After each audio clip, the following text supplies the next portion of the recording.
Ayon dito sa ating survey, no? Meron tayo ditong guide para dire-diretso lang.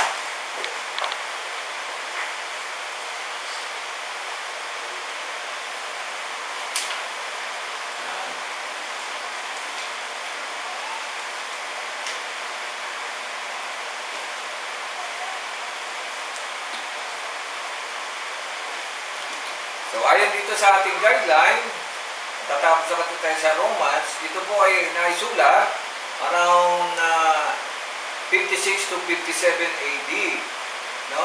Sa pangatlong journey ni Paul. Sinulat niya ito noong AD 57. Ang first journey niya, ang sinulat niya ay patungkol sa mga Galatians. Tapos, sa pangalawa, sa mga taga-Thessalonica. Sa pangatlo, yung Corinto, at ito nga matatapos na tayo sa aklat ng Romans. At dito mga kapatid, nakita natin, no, dito sa ating pagbabasa, na may mga bagay siyang ginawa dito. Pinaliwanag niya ang patungkol sa, sabi nga rito, dito sa may intro, ulitin ko, bago tayo, sabi rito, pinaliwanag ni Pablo ang kahulugan ng paksang ito, ng lahat ng tao, maging Hudyo o hindi, ay kailangang mapawalang sala ng Diyos sapagkat sa ilalim ng kapangyarihan ng kasalanan ang lahat.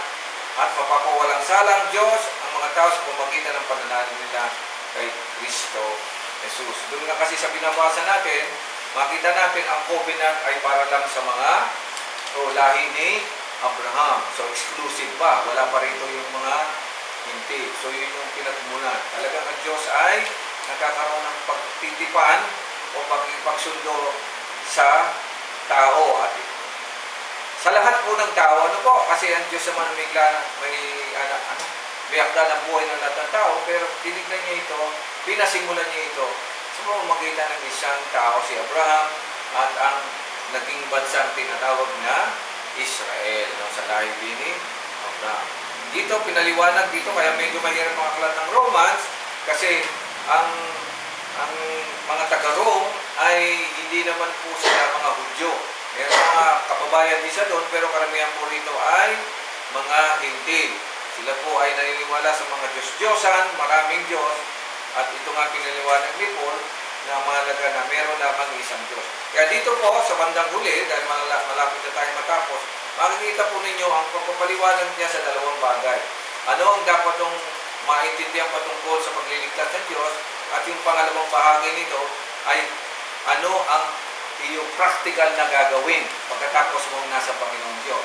Hindi po kasi sapat na puro ka na lang simba, puro ka na lang aral, pero hindi mo yan ay sa pamumuhay. Tapos hindi mo pa rin alam kung paano ito ipaliliwanag. Bagamat ang sabi ng Panginoong Diyos, no, yung greatest commission pa rin po ang masusunod, turuan natin sumunod. No, ang lahat, turuan natin sumunod. Pero dapat mong maintindihan, bago mong maturuan yun, ikaw muna, siyempre, kailangan sumunod. Makikita natin sa panahon natin ngayon, napakahirap na nga, no? Pagdating sa pananampalataya, kakaunti na po talagang sumusunod yan. Marami lang mga tinatawag nating forma ng pananampalataya, pero bihira na no? Ang namumuhay. So, dito nga lang sa atin, kailan tayo rito. Hindi mo pa tayo dito mga kapatid. Talagang makikita mo naman yung mga kapatid rin naman natin na mayapa na, kita natin maganda naman ang kanilang feedback sa kanila. Sumunod naman. At siyempre, kailangan na lamang natin tapusin yung binigay sa ating panahon ng Panginoon. So sa ating pagpapatuloy, sa bandang huli na po tayo, naalala niyo rito mga kapatid, na sa huli nating pagtalakay, ang inaano rito yung, pag ikaw ay nasa Panginoon na, hindi na sarili mo ang binibigyan mong kasiyahan. Yan, no? Hindi na yung kundi, ang focus mo ay paano mo may papasa yung kagalakan na nakamit mo sa Panginoon, yung kabutihan ng Diyos na nakamit mo sa iyong kapwa. Yan, no? Bagamat sa daigdig nito, sa panahon natin, wala. Iba na ang takbo ng isip para makumpleto na sila, nasa kanila na lahat. So, sa bandang muli, makikita natin hindi yung sinasabi ng Panginoong Diyos. Pero ganun pa man, hindi dapat natin kalimutan pagpatuloy sa paggawa ng mabuti, amen, pagkahayag ng salita ng Diyos, at pamumuhay ng naayon sa kanyang kalooban. Saglit tayong manalangin. Nagilang Diyos, maraming salamat sapagkat sa mga araw na lumipas, sa mahabang panahon na rin ay pag-aralan po namin ang aklat nito. Nagpapahiwatig sa amin ng doktrina ng tamang pananampalataya. At kasama rin ito ang mga bagay na katapat. Kung alam mo ang katotohanan, dapat mo maging itong maisapamuhay. Tuloy po kaming nananalig, Panginoon, na inyong pagtuturo sa bawat sa amin sa oras nito, ay amin pong madadagdagan pa ang tibay ng aming pananalig sa iyo. Kabila ng lahat ng mga pagsubok, kabila ng lahat ng pananamig na sa likotang ito, manatili nawa sa aming puso at isipan ang tibay ng aming pananalig sa iyo bilang aming Diyos, hindi lamang ngayon, kundi sa mga darating pang panahon. Bless us in Jesus' name. Amen. Amen. Kaya sa chapter 15, sabi dito, bigyang kasiyahan ng kapwa, huwag ang sarili. Sa kasalukuyan, taliwas ito sa moto ng panahon, di ba? Palagi natin narinig, nababasa at nakikita kahit sa mga social media, ano raw? Just enjoy. Enjoy yourself. Love yourself. Huwag kang magpakaseryoso. Huwag magpakasula. Magpunta ka riyan. Sapagkat life is short palagi. Yun. Short nga ang life. Matay na, wala na. Pero tayo mga kapatid, ako naniniwala, binigyan tayo ng Panginoon ng buhay na ito para gamitin sa Kanya. Ayan yan, no? Para gamitin sa Kanya, pabuhay. Maiksi man ito mahaba, wala na po sa atin yan. Ang malaga, bago tayo pumano sa dagdag dito, kung yan ang ano natin, ay nagawa natin, nagampanan natin ang mga bagay na yan. Amen. Kaya nga dito rin, kita natin na, ganun pala, na pagka sa Panginoon ka, hindi ka na nakapokus sa sarili mo. Kasi ang sarili mo, ang nakapokus dyan, ang Panginoon Diyos. Amen ba mga kapatid? Ang Panginoon Diyos ang nakapokus dyan. Wala nga, sabi nga ni Paul sa Galatians 2:20, napaako akong kasama ni Kristo. Ibig sabihin, namatay akong kasama ni Kristo. Wala ka na. Sabi, at kung ako'y nabubuhay man, hindi na ako nabubuhay, kundi si Kristo nabubuhay sa akin. So, si Kristo na po ang nabubuhay sa ating pagkatao. Yan ang hindi maunawaan ng iba. Akala tayo pa rin. Kasi yung sarili pa rin natin na nakikita. Amen? Tayo pa rin nakakasama sa katawan nito, pero hindi nila alam. There is something inside, mga kapatid. At ito ay ang Panginoon Kristo ang siyang kumikits sa atin. Kaya nga, hindi natin pwedeng bigyan ng kasiyahan ng sarili natin kasi wala na tayo, hindi na ito ang sarili natin. Ang nasa atin na ay ang Panginoon Diyos. At yun ang ating ngayon ikinabubuhay. Kung ako man ay buhay sa ngayon, nasabi ni Paul, hindi na ako ang nabubuhay. Na, bakit ko binabanggit ito? Sapagkat ang buhay ni Paul, nakikita natin, nakita po ng lahat, lalo ng taga-Roma. Nakita ito ng mga taga-Roma. At ang buhay ni Paul, hindi po lahat masaya. Amen? Hindi lahat masaya. Pag nakita mo, persecution, ilang beses siyang muntik mamatay, pinagbantaan ng buhay. Masaya ba ang buhay yun? Sa sanlibutan, iba ang tingin nila doon. Yan ang mahirap. Nasa Panginoon ka, persecuted ka, may mga pagsubok pa. Pero hindi nila nakita deep inside kung ano yung kaligayahan nandiyan dyan sa puso mo. Na kahit anong mangyari, nagtitiwala ka pa rin sa Panginoong Diyos. Amen po mga kapatid. Kaya alin ang puto ni Paul? Ang puto ni Paul dyan, sa bandang huli kasi makikita nyo, nangungumusta siya. Verse 16, nangungumusta na siya. Amen? Ano yung, bakit siya nangungumusta? Ibig sabihin, meron siyang iniwang magandang alaala. Meron siyang magandang iniwang gawa. Na, wala kasi siya sa room, no? Sinusulatan niya lang yung mga nakasama niya, no? Yun yung sinyiran niya, yun yung binahaginan niya ng pagpapalang spiritual. Ngayon, chine-check niya, kumusta ka na? May monitoring po talaga yan, mga kapatid, no? Pag tayo nagsisimino monitor mo yan, ano ba nangyari sa kanyang buhay? Nasaan na siya ngayon? yung kasagutan, wala na sa atin. Bakit mo monitor? Para makita mo kung nasunod ba niya ang kautusan ng Panginoong Diyos, nasunod ba niya ang biyaya ng Panginoong Diyos, namumuhay pa siya ng maayos. Amen. Kaya dito pag sinabi sa amin ito, sa verse 16, chapter 16, itinatagubilin ko sa iyo ang ating kapatid na si Phoebe. Naglilingkod sa iglesia na si Crea. So, hindi na natin alam yan. Tanggapin ninyo siya, alang-alang sa Panginoon, gaya lang dapat gawin sa mga banal at tulungan sa anumang kakailanganin sapagkat marami siyang natulungan at ako ay isa na rin yun sa mga lidang ng gusto na. Tapos si Priscilla at Aquila sa verse 3, mga kamanggagawa ko kay Kristo Jesus. Tingnan niyo verse 4, sumuong sila sa panganib upang mailigtas ang aking buhay. Mahirap din pala, no? At hindi lang ako nagpapasalamat kundi pati ang iglesia ng Hintil. Ikumusta rin ninyo ako sa iglesia natitipon sa bahay ng mga kasawang ito. Amen.